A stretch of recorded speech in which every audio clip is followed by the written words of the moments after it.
ঘরের মানুষ নীরব হয়ে বসে আছে ভাই। বন্যার পানি চতুর্দিকে, মনে শান্তি নাই। রান্না করে রান্না করতে পারি না, খাইতে পারি না, খুব কষ্টকর। প্রতি বছরে ভোট যখন ভোট আসে তখন বাবা মা ভোট দাও আমাদেরকে, ভোট দাও, ড্রেন করে দিব, রাস্তা করে দিব, অমুক করে দিব, তমুক করে দিব, এখন কেউ দেখতেও আসে না। টানা 1 মাস ধরে পানিতে নিমজ্জিত থাকলেও যেন কারো চোখে পড়ছে না পানিবন্দী মানুষের কান্না। জলরাশি বেষ্টিত সারি সারি 50টি ঘরে বন্দী প্রায় 100 পরিবার। বাড়ি প্রায় 45-50 হবে।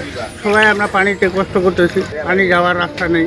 নিমজ্জিত গ্রামে পৌঁছেনি শুকনো খাবার। চুলা না থাকায় খাবারের অভাবে পেটের ক্ষুধায় হাহাকার করছে শিশু বৃদ্ধারা। কোনো মতে খাবার জোগাড় করে দিন কাটাচ্ছেন এ অসহায় মানুষেরা। অনেকের ঘরে চুলা ধরে না, চুলায় পানি, রান্নাঘরে পানি, রাস্তায় এগাটুয়া পানি। ভারী বর্ষণে কালভার্ট, রাস্তাঘাট ভেঙে পড়ায় যাতায়াত ব্যবস্থা নিয়ে চিন্তিত এলাকাবাসী। হাঁটু পানিতে ঘরবন্দি জীবন কাটাচ্ছেন গ্রামবাসী। পানির জন্য বাইরে যেতে পারি না, পানির সমস্যা, আমার অসুখ অবস্থায় আমি কোনোখানে যাইতেও পারি না। ড্রেন দিয়ে আমরা হাঁটাহাঁটি করতে পারি বা সুখে শান্তি থাকতেও পারি।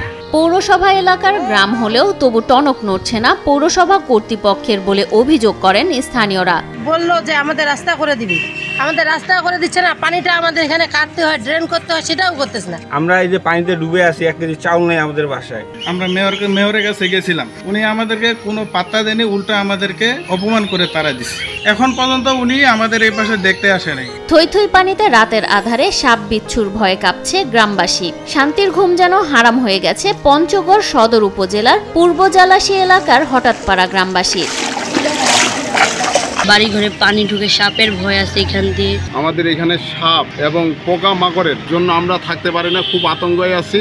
পূর্ব জালাশী নামেও পরিচিত এ হঠাৎপাড়া গ্রাম। পানি নিষ্কাশন ব্যবস্থা না থাকায় বেশ কয়েক বছর ধরে বর্ষাকাল এলেই ঘরবন্দি হয়ে পড়ে এ গ্রামবাসী। গত কয়েক বছর ধরে আমাদের এই অবস্থা। গতবারও এরকম ছিল, মেয়র সাহেব আসে, উনি একটা মানুষের জায়গায় একটা ওয়াল ভাঙছিল, উনি টাকা দেওয়ার কথা ছিল 40,000, উনি 1 টাকাও দেয়নি। দীর্ঘদিনের এ জলাবদ্ধতায় শিশুরা বিদ্যালয়ে যেতে না পারায় চিন্তিত এলাকাবাসী। জমে থাকা অস্বাস্থ্যকর পানিতে খেলাধুলার কারণে শিশুদের স্বাস্থ্য নিয়ে শঙ্কায় পরিবারের মানুষেরা। যাওয়া আসা করছে, এই পানির রাস্তাটাতে পানি ওঠার জন্য আমরা স্কুলে যেতে পারি না। বাচ্চা কাচ্চা নাতিনিরা স্কুল যাইতে পারে না। এই পানিতে বাচ্চা কাচ্চাদের যারাই পারাচ্ছে তাদেরই জ্বর হচ্ছে। আমাদের বাসায় আমার ছেলেগুলার জ্বর, আমার জ্বর, কাশ, আশেপাশে সবাইরে জ্বর, করুণ অবস্থা জ্বরে।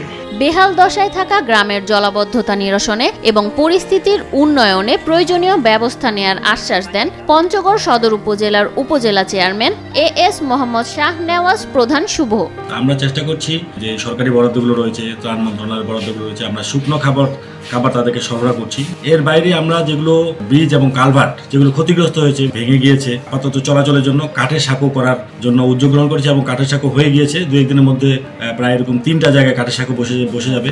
এই বৃষ্টির পানিটাকে, জলাবদ্ধতাটাকে আমাদেরকে পার করতে হলে এখন ওখানে বড় একটা, যেটা পৌরসভার মাধ্যমে করতে হবে। আসলে মেয়র সাহেবের সাথে আমার এই ব্যাপারে কথা হয়েছে, উনি বলছে যে এই ব্যাপারে আমরা উদ্যোগ গ্রহণ করেছি, কিন্তু মন্ত্রণালয় থেকে এখনো বরাদ্দ পাওয়া যায়নি দেখে এখনো কাজটা শুরু হয়নি।